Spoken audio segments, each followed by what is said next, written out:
বাংলাদেশ ও ভারতের গুরুত্বপূর্ণ স্থলবন্দর পেট্রাপোল ও ফুলবাড়ী এই দুই জায়গাতেই বাণিজ্যে ভাটা পড়েছে। Petrapole exporters and importers welfare অ্যাসোসিয়েশনের সম্পাদক প্রদীপ কুমার দে বলেন, পেট্রাপোল সীমান্ত দিয়ে বাংলাদেশের রপ্তানি বাণিজ্য প্রায় 25% কমেছে। বেনাপোল স্থলবন্দর থেকে ভারতের পেট্রাপোল স্থলবন্দরে আসা পণ্যের পরিমাণও কমেছে।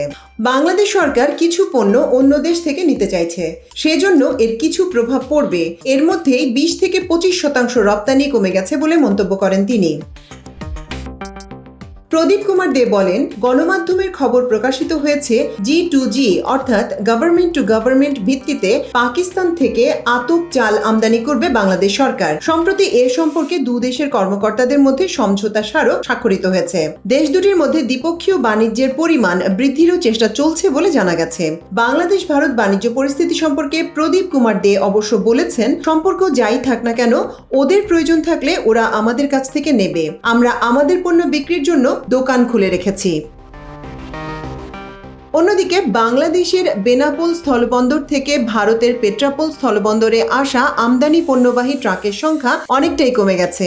কয়েক মাস আগেও 200 থেকে 250 ট্রাক পণ্য এলেও বর্তমানে তা কমে 130 থেকে 140 ট্রাকে দাঁড়িয়েছে বলে জানা গেছে। সব মিলিয়ে পেট্রাপোল স্থলবন্দর দিয়ে যেসব ভারতীয় ব্যবসায়ী বাংলাদেশের ব্যবসায়ীদের সঙ্গে ব্যবসা করেন তারা কিছুটা উদ্বেগে রয়েছেন। প্রতি মুহূর্তে তারা এ সম্পর্কে সাধ্যমতো খোঁজখবর রাখছেন এবং পরিস্থিতি স্বাভাবিক হওয়ার আশায় রয়েছেন। ফুলবাড়ীতেও লোকজনের যাতায়াত প্রায় 50% কমেছে বলে ইমিগ্রেশন দপ্তর সূত্রে জানা গেছে।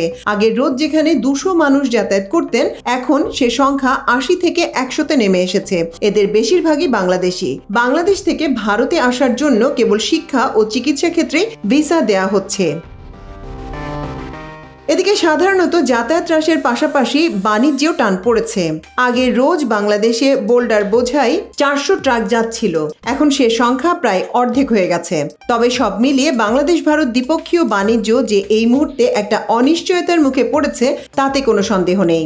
ভারতের বাণিজ্য ও শিল্প মন্ত্রণালয় প্রতি মাসে আন্তর্জাতিক বাণিজ্যের যে পরিসংখ্যান প্রকাশ করে তা থেকে স্পষ্ট যে গত বছরের জুলাই মাসের পর থেকে বাংলাদেশে পণ্য রপ্তানি একটা বড়সড় হোঁচট খেয়েছে। দিনের পর দিন রাজনৈতিক অস্থিরতা ও সীমান্ত স্থলবন্দরগুলোতে স্থবিরতা নিশ্চিতভাবেই দ্বিপক্ষীয় বাণিজ্যের উপর প্রভাব ফেলছে। রাজনৈতিক বিশেষজ্ঞরাও মনে করছেন, দুই দেশের বাণিজ্য সম্পর্ক দুই দেশের বর্তমান রাজনৈতিক পরিস্থিতির উপর অনেকটা নির্ভরশীল।